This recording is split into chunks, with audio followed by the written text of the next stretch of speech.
All right.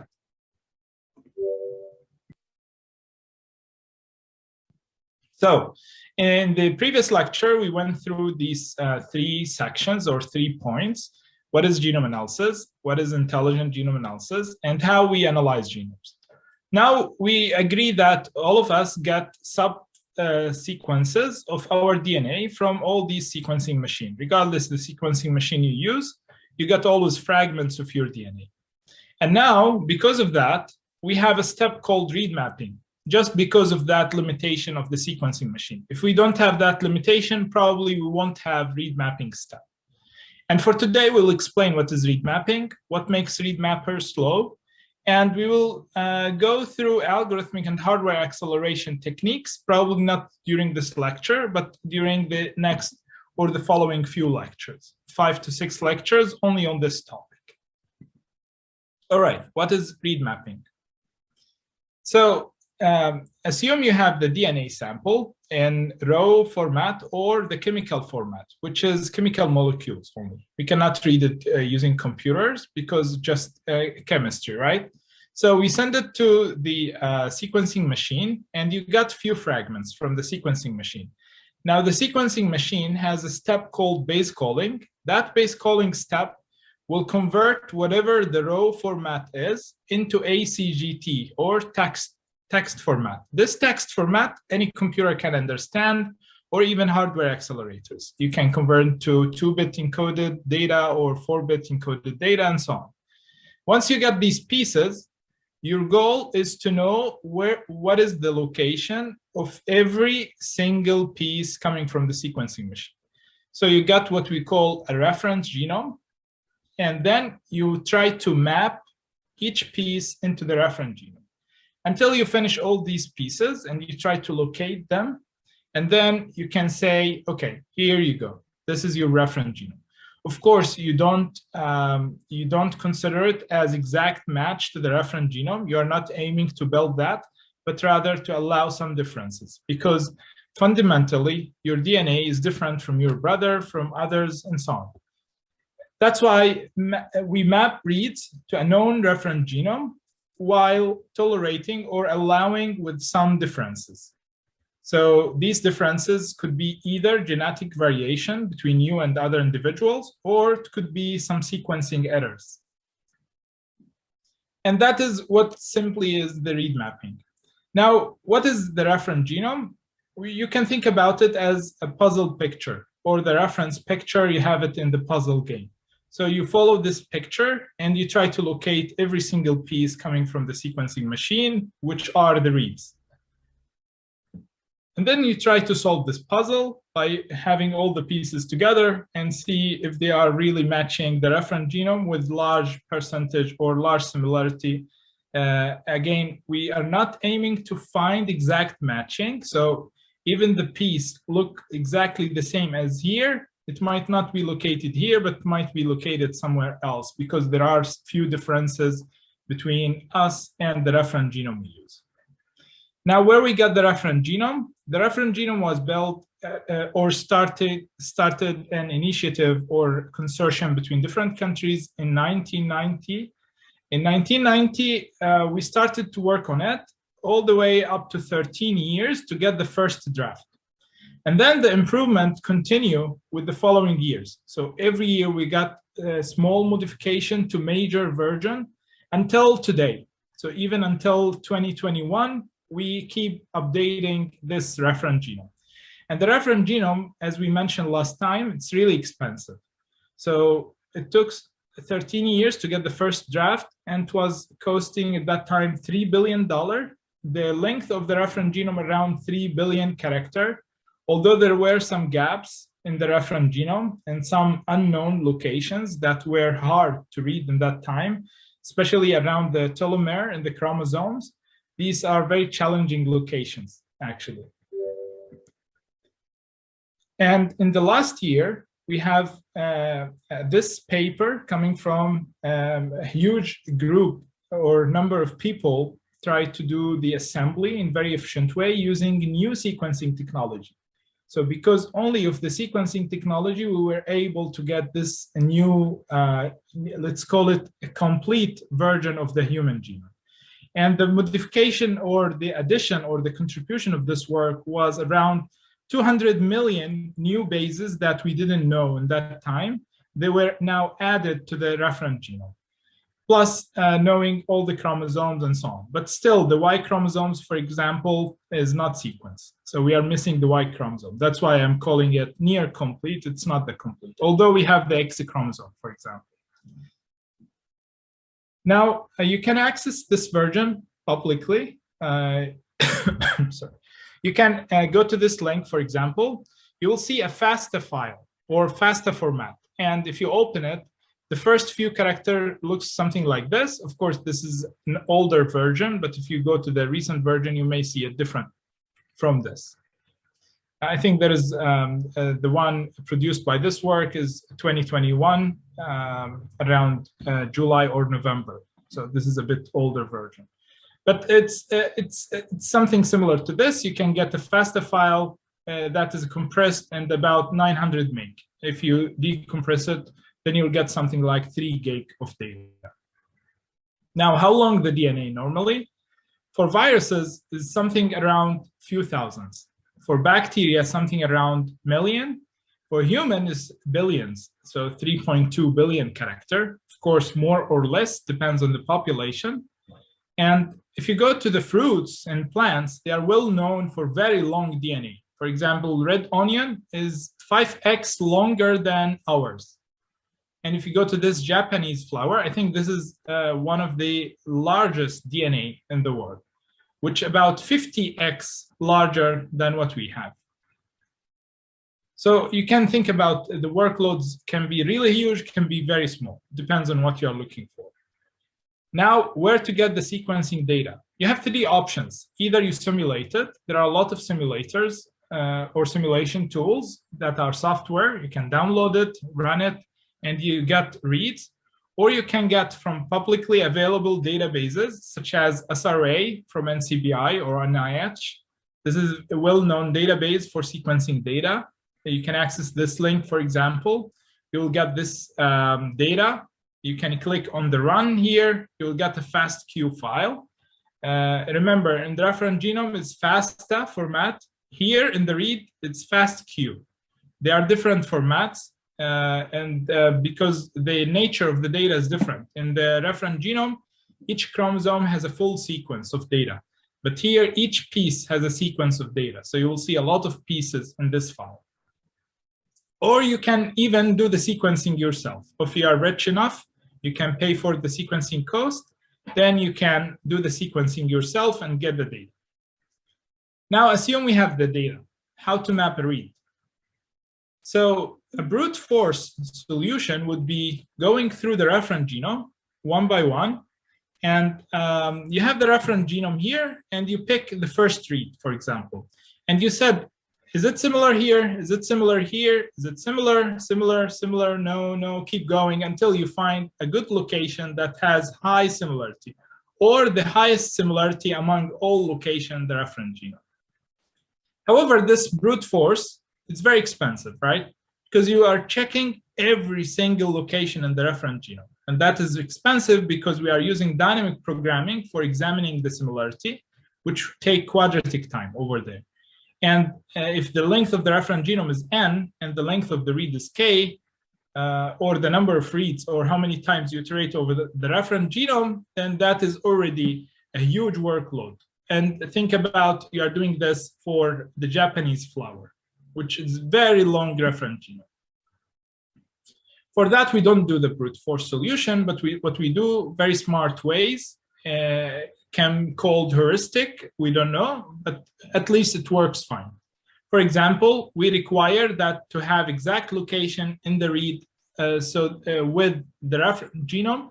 And once we have this exact location between the read and the reference genome or exact matches, then we do the further alignment or checking the similarity between the 2 pieces. For example, I require the 12th character all the way to 20th character in the read to be exactly similar, exactly the same in any piece in the reference genome. So I keep looking for these 8 character or 9 character. If they are exactly the same with the read, I got, of course, few locations in the reference genome rather than examining all locations. And that's why I call it kind of heuristic, because how do you know that these 9 characters are the same? If you're interested in this topic, please check this paper. We already show most of the algorithms used for read mapping during the past 30 years or so. And we got very good feedback from the community on this work. Now, let's go into details on how to do the actual read mapping. Not the brute force solution, but efficient solution. It's really similar to the Yellow Pages. How many of you are aware about this Yellow Pages book? Okay, few. Okay, got more hands. All right, great. Yeah, this book was used in the old days when the phone was really important, much important than mobile devices. So you don't know the phone number, you cannot record it somewhere unless you have a phone book and then you record it or write it down over there. And the nice thing about this book that the names are sorted alphabetically. And if you want to search for a name, you go to the very first few pages and search what is the section about the names that all start with A. And it will tell you go to section number 5 and page 220, for example. You start from that page, you got all the names starting with A. And then you move on to the next character. What is the next character in the name you are looking for? If it is B, you go to the next few pages because the first few pages will be AA, something like that. And you keep checking the next character, and then the next character until you get the exact head that you are looking for. Once you get the exact name, then you fetch the phone number, as you can see here. So in summary, it's really 3 steps. First, you need to get the page number from the book index using a small portion of the name. For example, the first character. What is the page number of section that starts with A? And then the second step, you retrieve that page and you go to that section. And then you try to match the full name, character by character. You move on from the name, first character, second character, third character, till you get the full name. Once you get the full name, you get the phone number. And this is exactly how we perform read mapping. Now, how we do that in practice? This is the FASTA file. This is the reference genome. And this is the FASTQ file, which is the read set. The FASTQ file has 4 lines. So every piece you got from the sequencing machine really has 4 lines. The first line is identifier, just unique ID to the read you got. The second line, which is very important, is the read itself, the read content. As you can see, ACGTs, and the N is undefined. It's not chemical molecule, just undefined. The sequencing machine cannot read it. But the ACGT are the chemical molecules making your DNA. Now, the third line, sometimes it's only plus sign. Sometimes you repeat the ID. It doesn't matter. It's not that important. Sorry. The fourth line is the sequencing quality of that base. For example,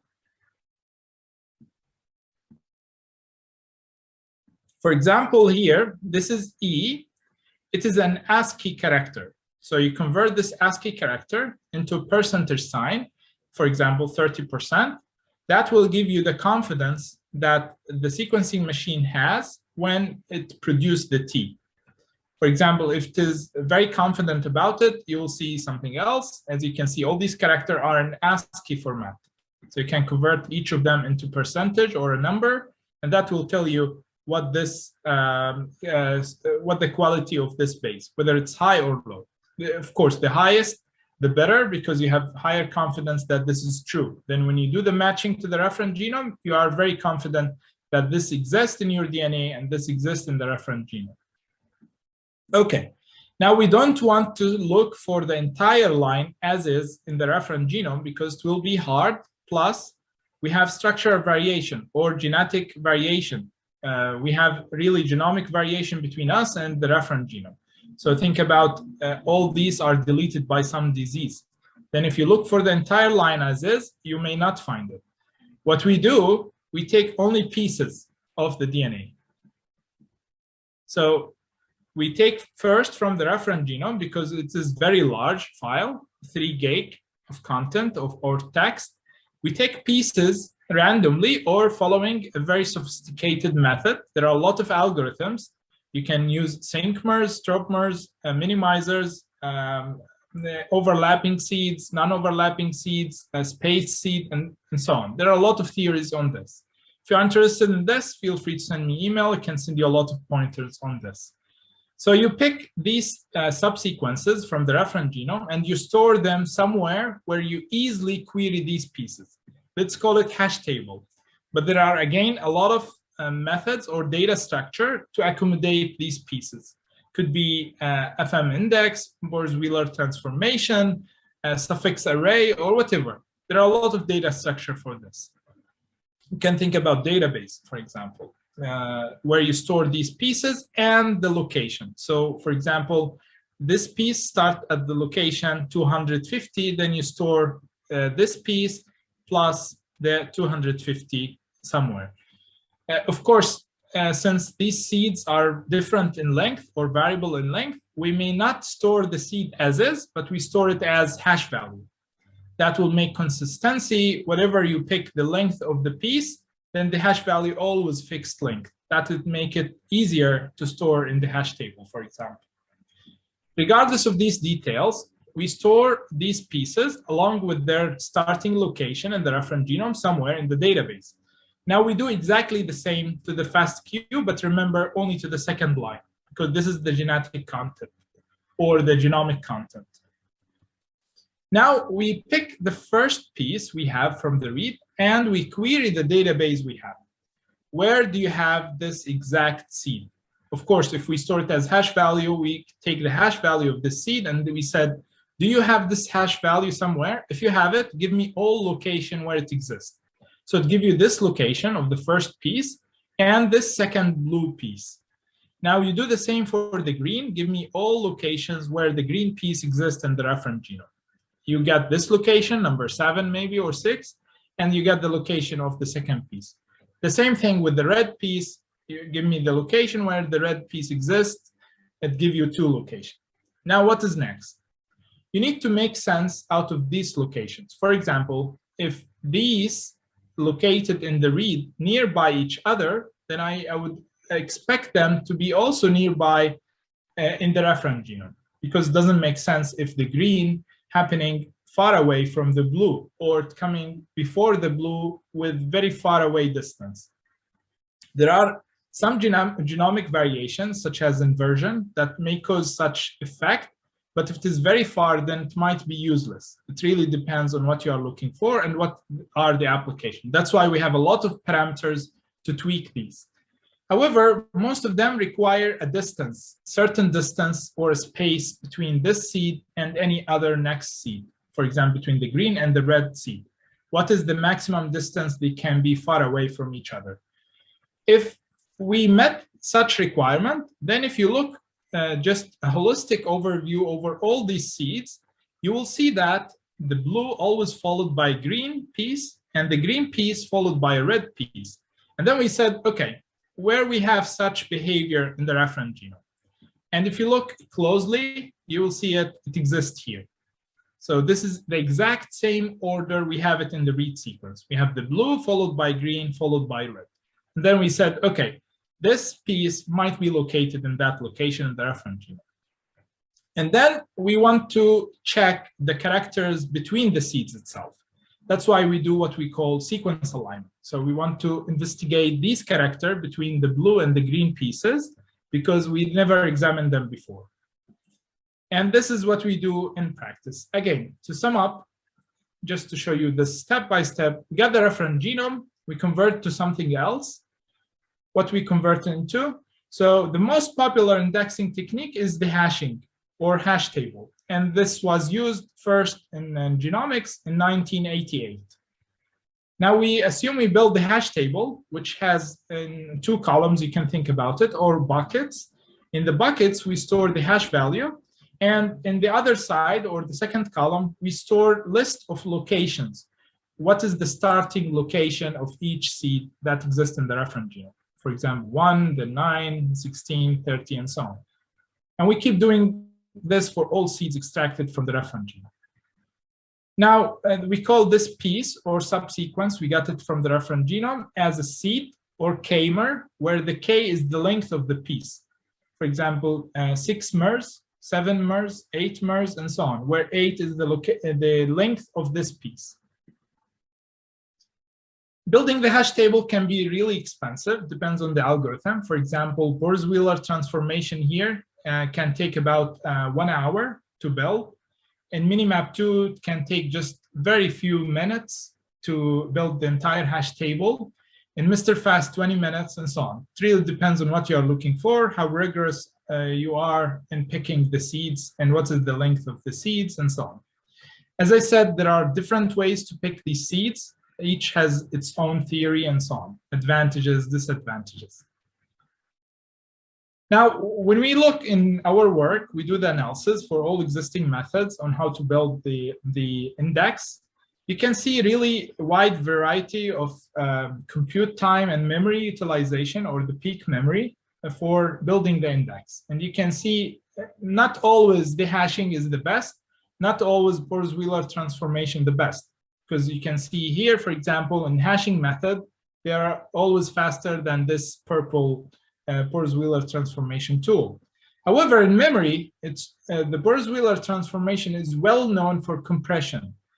To provide you a compressed version of the index. That's why it takes the longest to build. So you can see here, it's 50 minutes to build the index. That's why it's making a lot of work just to compress the index itself. But in hash table, we don't have an compression. We have the raw hash table as is stored. That's why the memory utilization can be really huge. Depends on how many seeds you store and what's the length of the seeds. There are other methods, suffix array, for example, if you are looking for variable length, seed matching, for example. This is a well-known method to be used. Now, assume you build the index. You finish building the index, you store it somewhere. Whenever you need it, you just load it. You don't really need to rebuild it again. You just store the database and then load it again once you need it. Assume you got the FASTQ file, the read set. Of course, we build the index per species. If you are doing comparison with a human, you build database for human. If you do the comparison for viruses, you need to rebuild the index again for that virus. So every time you pick different species, you need to rebuild the index. Now, assume we got the read set. What we do, we want to collect seeds the same way as we do with the reference genome. We query the seeds in the hash table. We got the location, each seed match. You retrieve a list of locations, and then you try to make sense out of it. For example, the yellow is located before the blue, before the green, as you can see, 5, 7, 9. Then it makes sense. Although here it's opposite, like green followed by blue followed by yellow, but there are some genetic variation that cause the read to flip. Or while you do the sequencing, you do it for the forward strand, not the reverse strand. As we agreed last time, the DNA is double helix structure. And in one strand, as you can see the annotation, and if we consider this as the forward strand, we consider this as the reverse strand. And here, if you have ACGT, here you should have the reverse complement directly. Or if within the same strand, if you have the reverse strand around it, then you should have the reverse complement of the DNA strand. And during the sequencing, you don't know if you do it for the forward or the reverse strand. That's why you need to consider both cases when you do read mapping. You may assume you do the sequencing to this strand, but if you didn't find matches, or you find the matches on the other side and over here, then you could consider that as well, as in this case. For example, the yellow start first, and then the blue, and then the green. 5, 7, 9, which is the reverse complement of this piece. So what does mean reverse complement?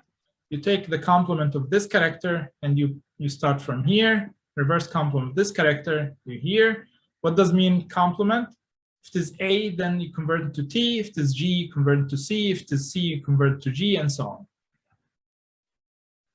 Now, these are some of the challenges you will face once you do that. Let me clear the drawings. These are some of the challenges that we need to worry about while you do read mapping.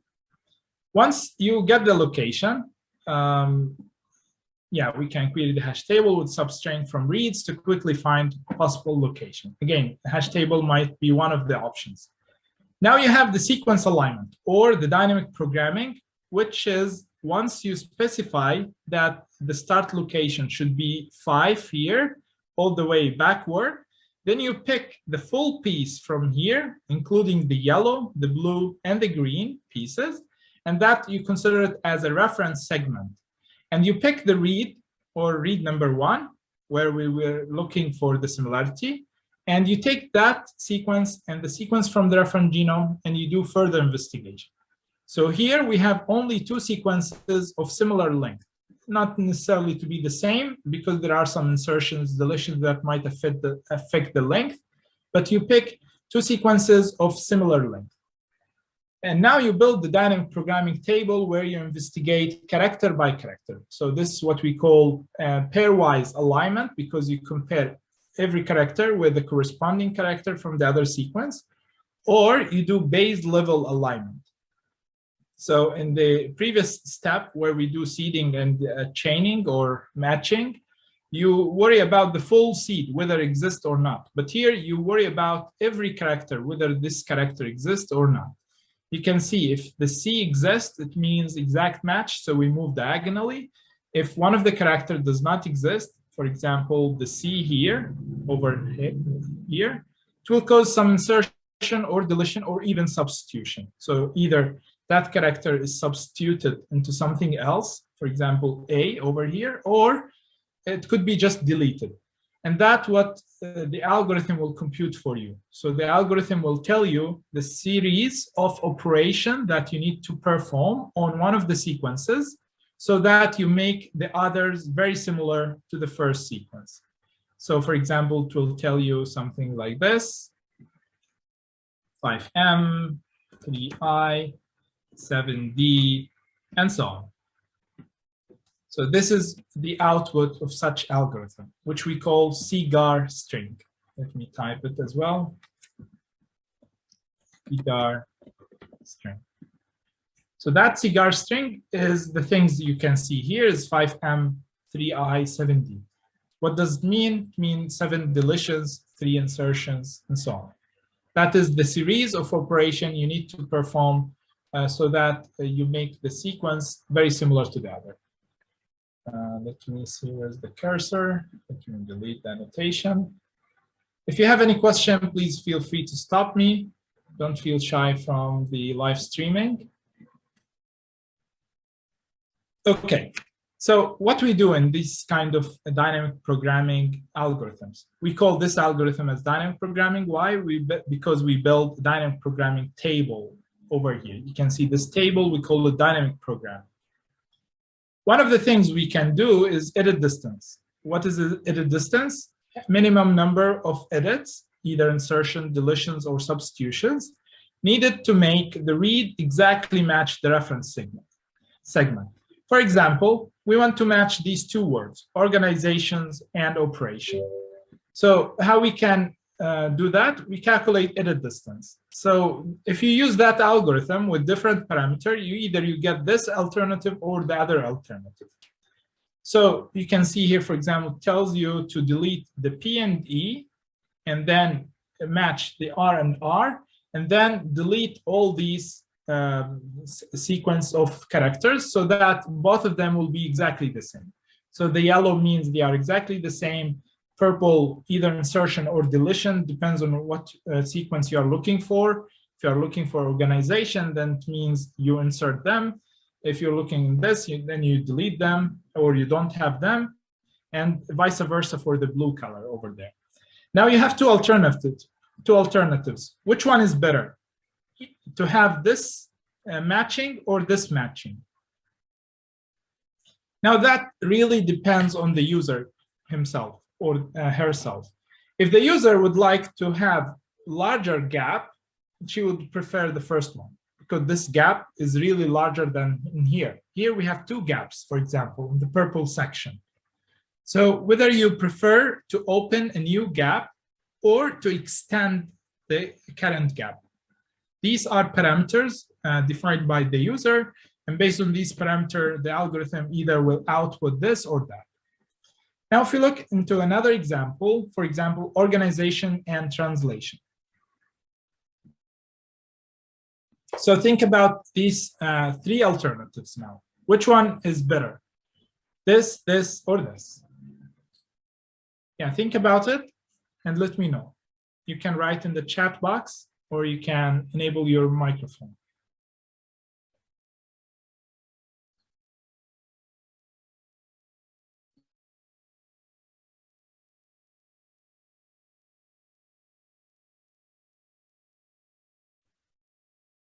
Any answer? So we have three alternatives. However, if you count the things going on, for example, how many operation needed here? 1, 2, 3, 4, 5, right? 1, 2, 3, 4, 5. 1, 2, 3, 4. So this one has 4 operations. The rest have 5 operations.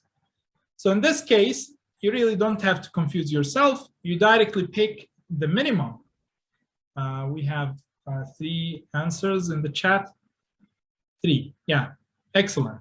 All of you answer the third one as the solution. So we pick the one with the minimum number of operation because this is by definition. If you go back to edit distance definition, you will see the minimum number of edit operation, right?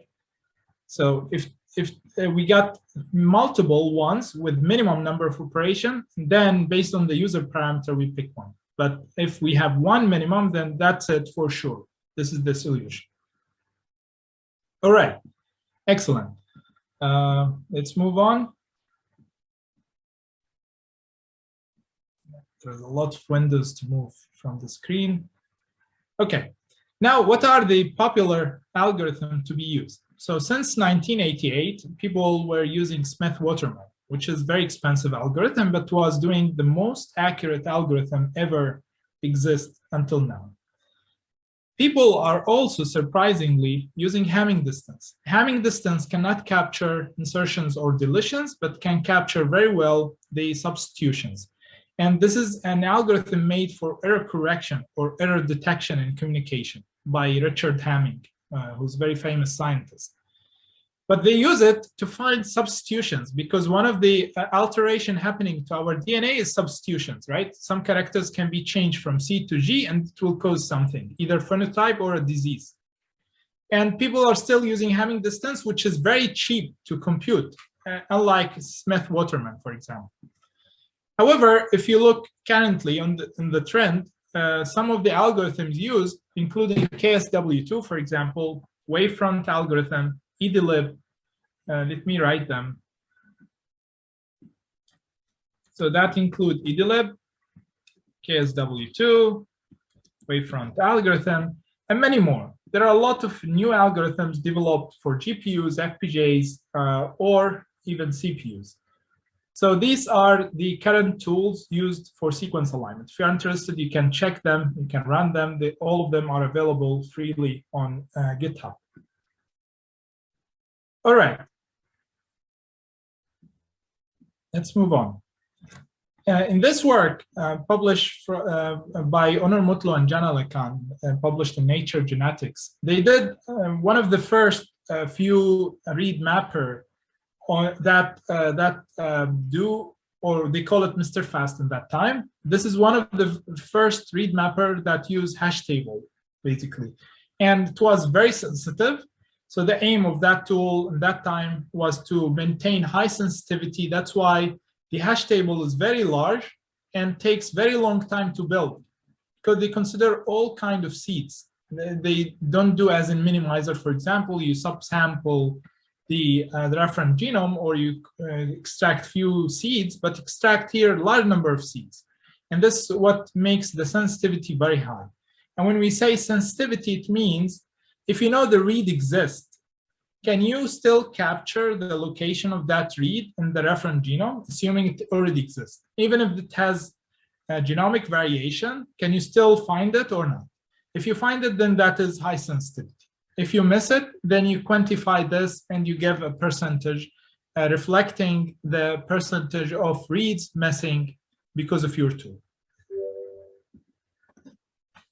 Now, these 4 mapping tools from back to 20 or 15 years back, you can see the performance after 2011, most of the tools becomes very fast.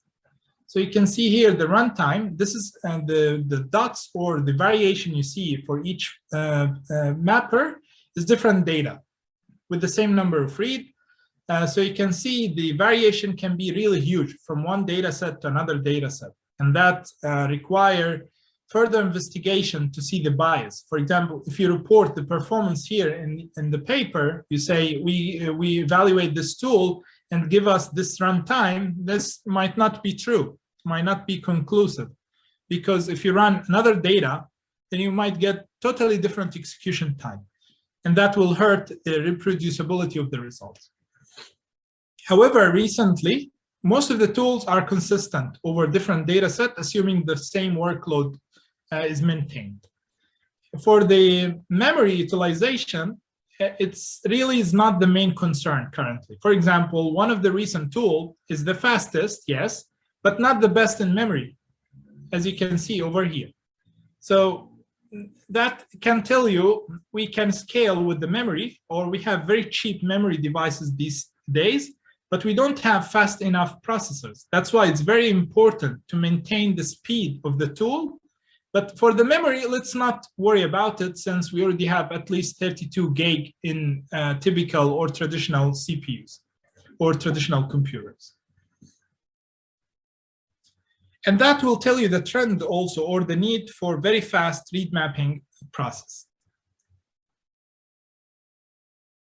So if you collect all these tools before 2013 and after 2013, you'll see the trend very clear now.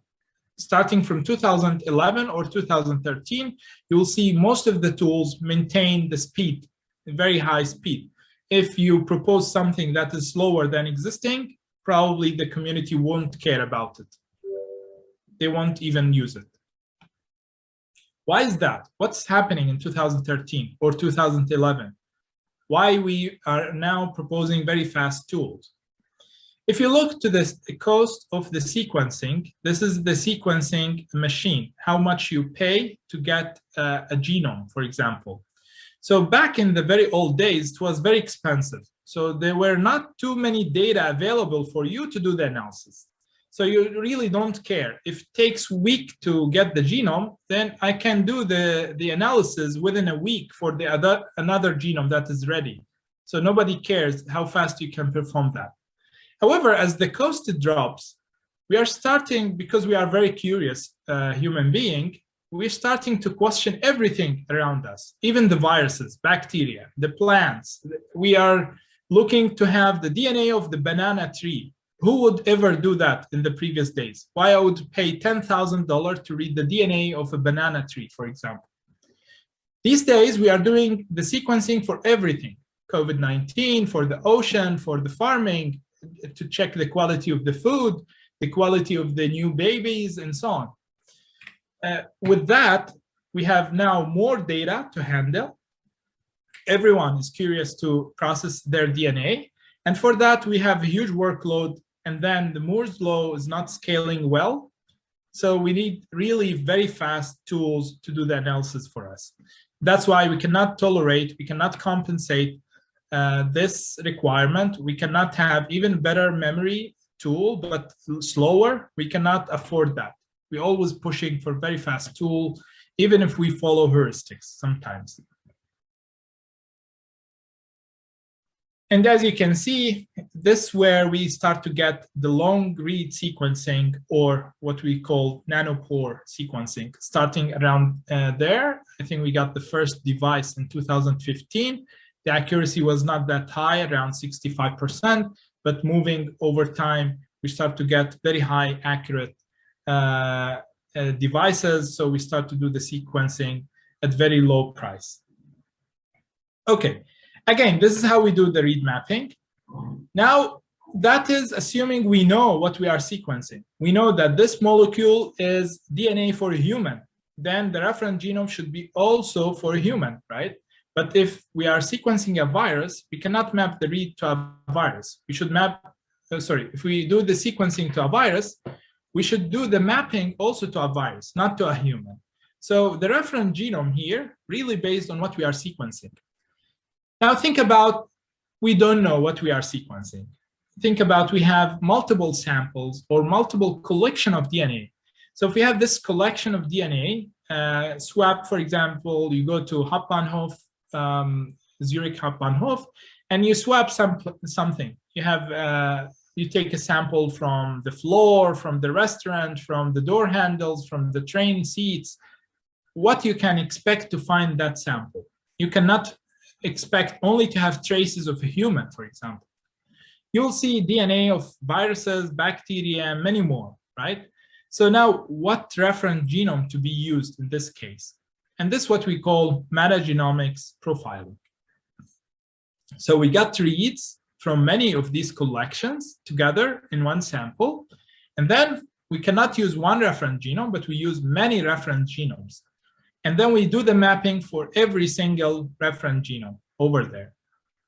We keep mapping all of these until we got a location or multiple location per read.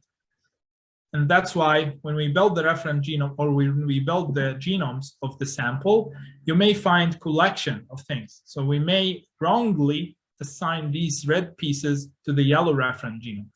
And this is wrong, right? Because all should be yellow because this is one individual genome, this is another individual genome, and so on. Now, this is very challenging to solve. There are a lot of tools to solve this, but all of them use read mapping. Read from different unknown donors at sequencing time are mapped to many known reference genomes. So you have database of reference genome, and then you try to do the mapping to all of these. Now, you can think about this as M&Ms. So you have genomics, all similar. So when you do the mapping, you use one reference genome to represent all of these. But in metagenomics, you have a collection of reference genomes.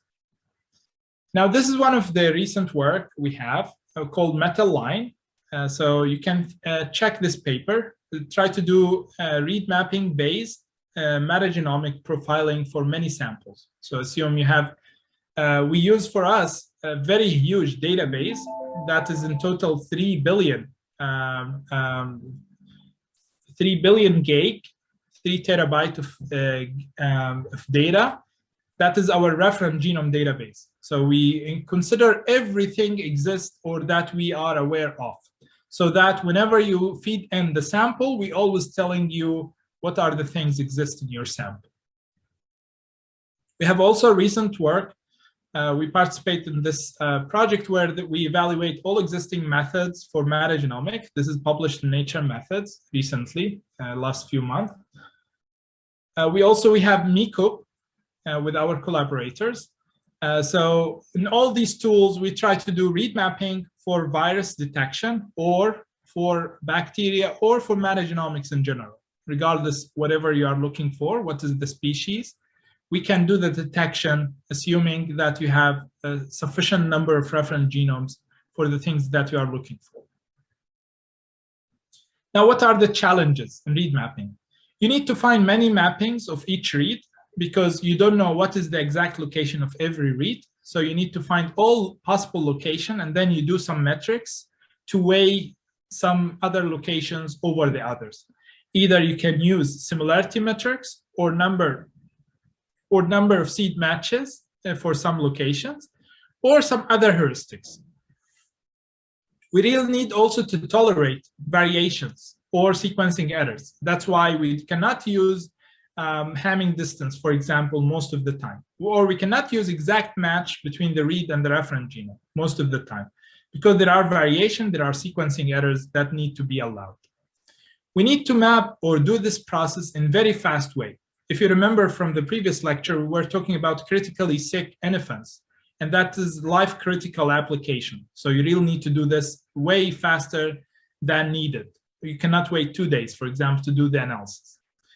And we need to map the reads to both forward and reverse strands because we don't know the sequencing is happening to the reverse strand or the forward strand. So we need to consider that while we do read mapping.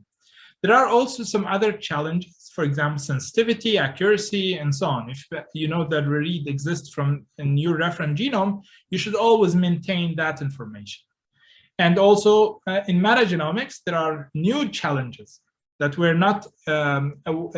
are not taking care of before. For example, you have many reference genomes. How do you know if you have a virus or COVID-19 virus in your sample? So the virus is normally very short reference genome, and the read set normally is huge because you are sampling or sequencing everything you have in the sample. So what if a few reads only coming from that reference genome, which is very short, and many other reads coming from other reference genome? What will happen in this case? So it's very challenging actually in metagenomics. That's why we use read mapping. You could use other methods such as only indexing and many more. We can talk about it later. However, if you summarize most of the genomic pipelines to be used for the analysis, you will see that read mapping is the central application or the central algorithm used in most of the genome pipelines. So whatever you are doing, metagenomics, assembly, variant calling, or even assembly polishing, you still need to use read mapping either as main step or one of the steps in the pipeline. That's why if you accelerate mapping, you may affect all the other steps. You accelerate all of them. Of course, based on Amdahl law, this is different. If you achieve 20x speed up to the read mapping alone, if you combine it with the pipeline, you may down that into 1x or 2x, depends on how significant or the contribution of this mapping. And I can tell that mapping is still the bottleneck, assuming that the base caller is not there. For example, you download the data from public available database, you don't do base calling, you do directly mapping or quality control first.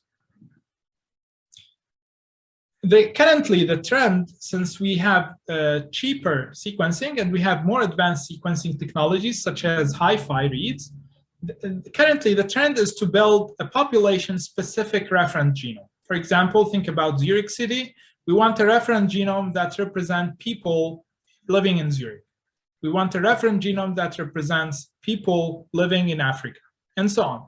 So with every population, we start to have a reference genome, or what we call pan-genomics. In pan-genomics, we have multiple reference genomes rather than single reference genome to use worldwide. And with that, this is now more challenging because you compare the reads to thousands or hundreds of reference genomes, right? It's not like you're comparing one-to-one. Since these reference genomes all follow the same species, like all of them for human, then you expect to have 99.9 similarity between them. That's why it makes more sense to represent all these collection of reference genome as a graph, where whenever they are similar, you have one branch. When they are different, you have two branches in the graph, and then you combine them when they become similar, and you move on.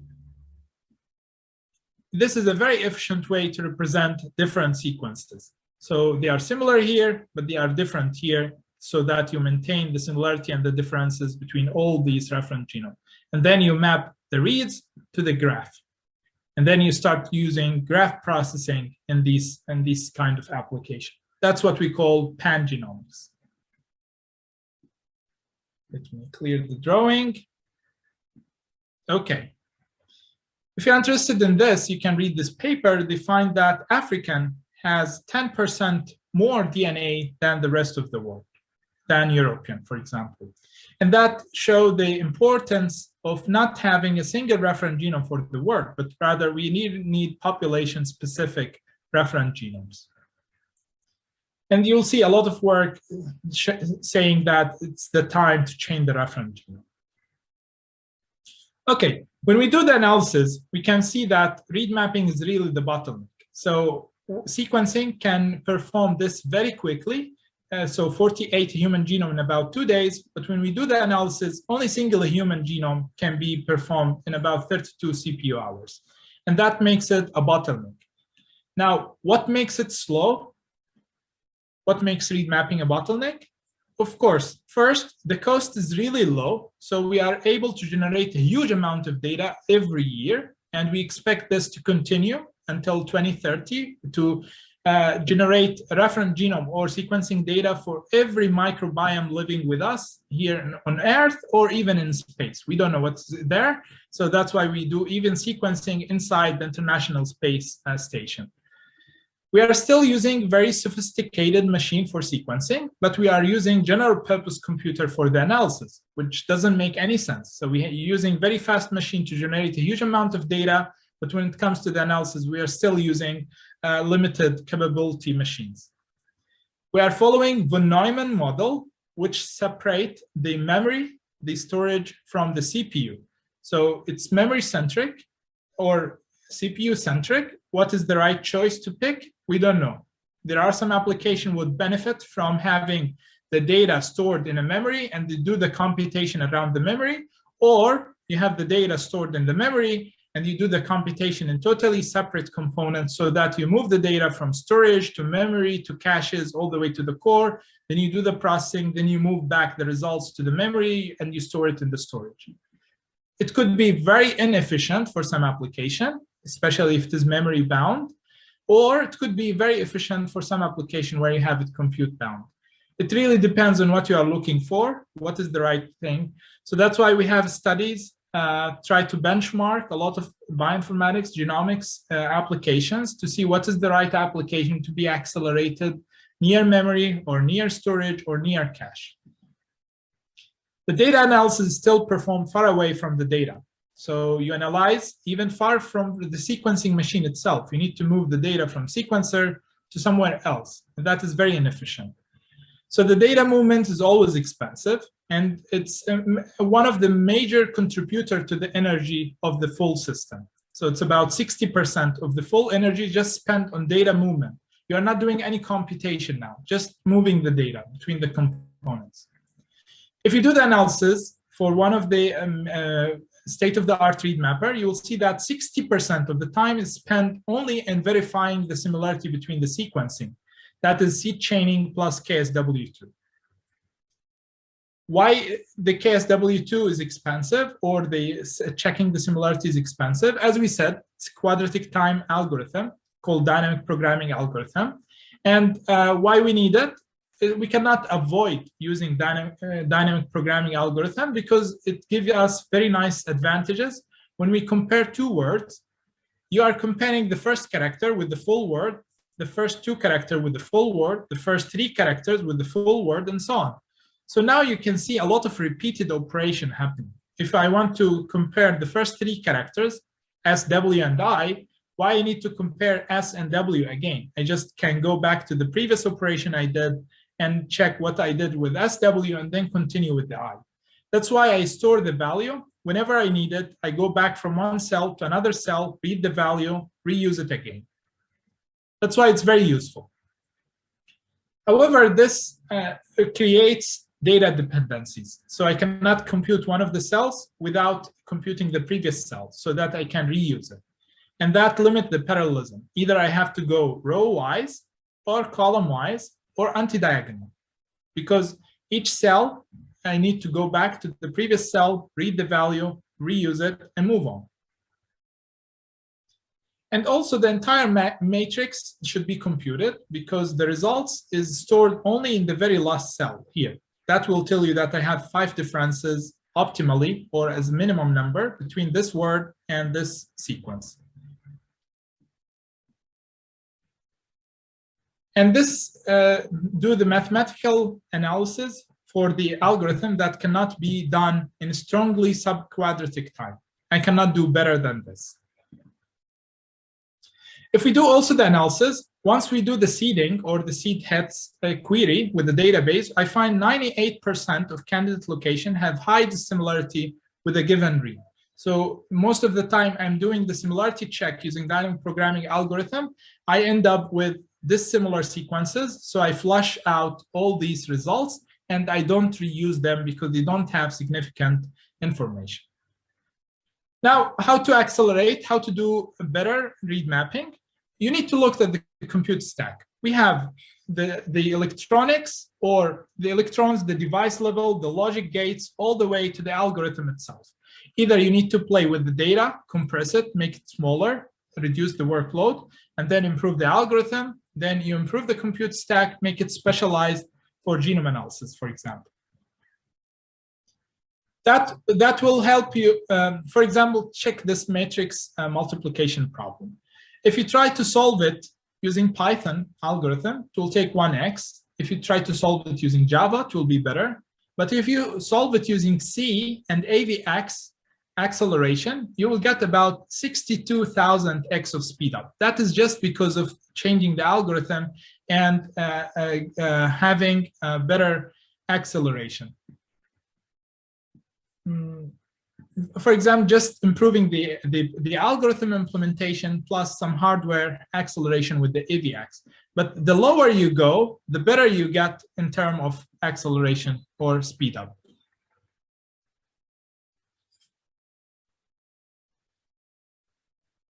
I got a question from YouTube about the differences between individuals.